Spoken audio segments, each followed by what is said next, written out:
because it doesn't have any carbon dioxide emissions. This is another argument why you should go for nuclear. And that is what she was really largely saying. It's been misrepresented since then. And so she said to the scientists, she went to the Royal Society and she said, there's money on the table for you to prove this stuff.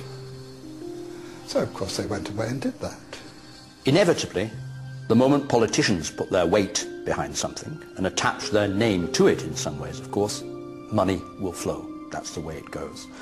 And inevitably research, development, institutions started to bubble up, if we can put it that way, which were going to be researching climate, but with a particular emphasis on the relationship between carbon dioxide and temperature. At the request of Mrs. Thatcher, the UK Met Office set up a climate modelling unit which provided the basis for a new international committee called the Intergovernmental Panel on Climate Change, or IPCC. They came out with the first big report which predicted climatic disaster as a result of global warming. I remember going to the scientific press conference and being amazed by two things. First, the simplicity and eloquence of the message and the vigour with which it was delivered. And secondly, the total disregard of all climate science up till that time, including, incidentally, the role of the sun, which had been the subject of a major meeting at the Royal Society just a few months earlier. But the new emphasis on man-made carbon dioxide as a possible environmental problem didn't just appeal to Mrs. Thatcher. It was certainly something very favourable to the environmental idea, what I call the medieval environmentalism of let's get back to the way things were in medieval times and get rid of all these dreadful cars and machines. They loved it because carbon dioxide was for them an emblem of industrialization. Well, carbon dioxide clearly is an industrial gas and tied in with economic growth, with transportation in cars, with what we call civilization. And there are forces in the environmental movement that are simply against economic growth. They think that's bad. It could be used to legitimize a whole suite of myths that already existed: anti-car, anti-growth, anti-development, and above all, anti that great Satan, the US. Patrick Moore is considered one of the foremost environmentalists of his generation. He is co-founder of Greenpeace. The shift to climate being a major focal point came about for two very distinct reasons. The first reason was because by the mid-'80s, a majority of people now agreed with all of the reasonable things we in the environmental movement were saying they should do. Now, when a majority of people agree with you, it's pretty hard to remain confrontational with them. And so the only way to remain anti-establishment was to adopt ever more extreme positions. When I left Greenpeace, it was in the midst of them adopting a campaign to ban chlorine worldwide.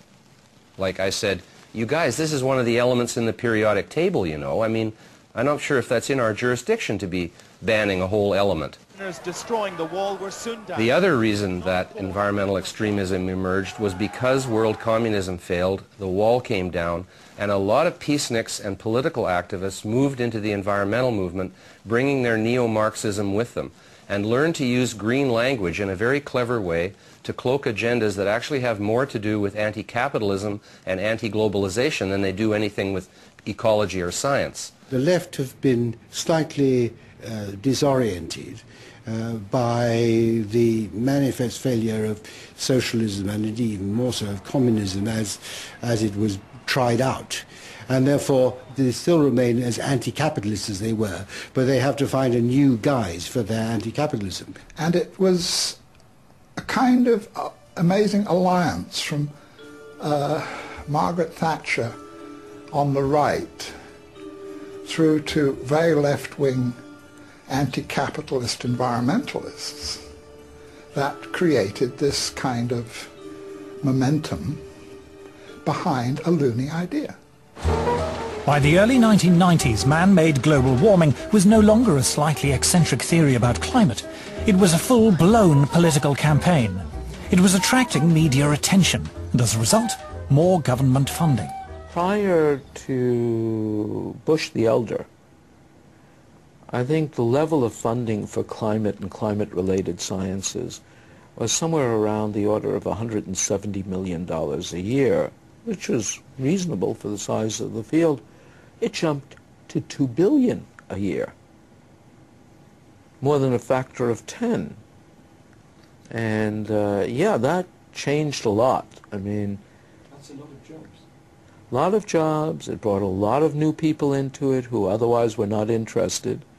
So you developed whole cadres of people whose only interest in the field was that there was global warming.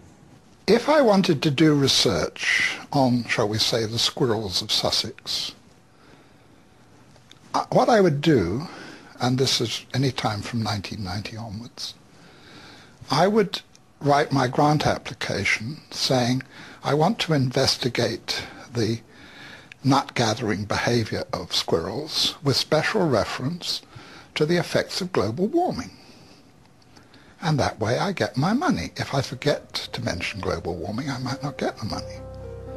There's really no question in my mind that the large amounts of money that have been fed into this particular, rather small area of science have distorted the overall scientific effort. We're all competing for funds. And if your field is the focus of concern, you have that much less work rationalizing why your field should be funded.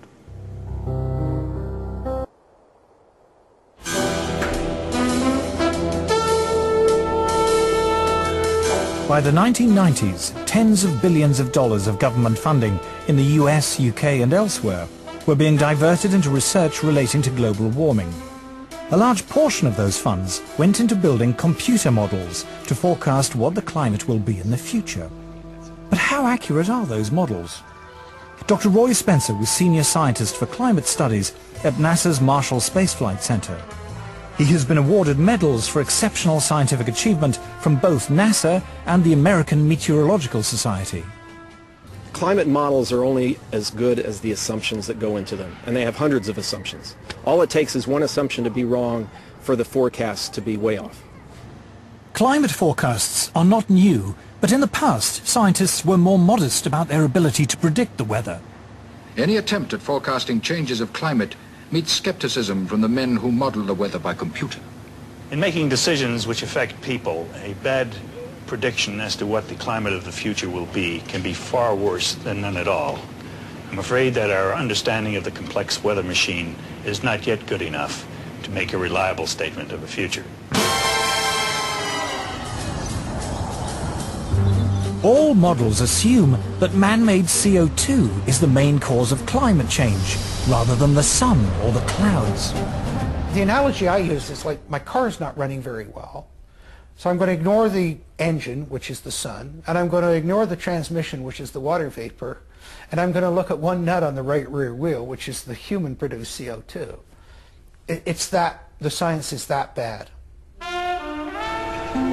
If you haven't understood the climate system, if you haven't understood all the components, the cosmic rays, the solar, the CO2, the water vapor, the clouds, and put it all together, if you haven't got all that, then your model isn't worth anything. The range of climate forecasts varies greatly. These variations are produced by subtly altering the assumptions upon which the models are based. The models are so complicated, you can often adjust them in such a way that they do something very exciting. I've worked with modelers, I've done modeling, and with a mathematical model and you tweak parameters, you can model anything. You can make it warmer, you can make it get colder by changing things. Since all the models assume that man-made CO2 causes warming, one obvious way to produce a more impressive forecast is to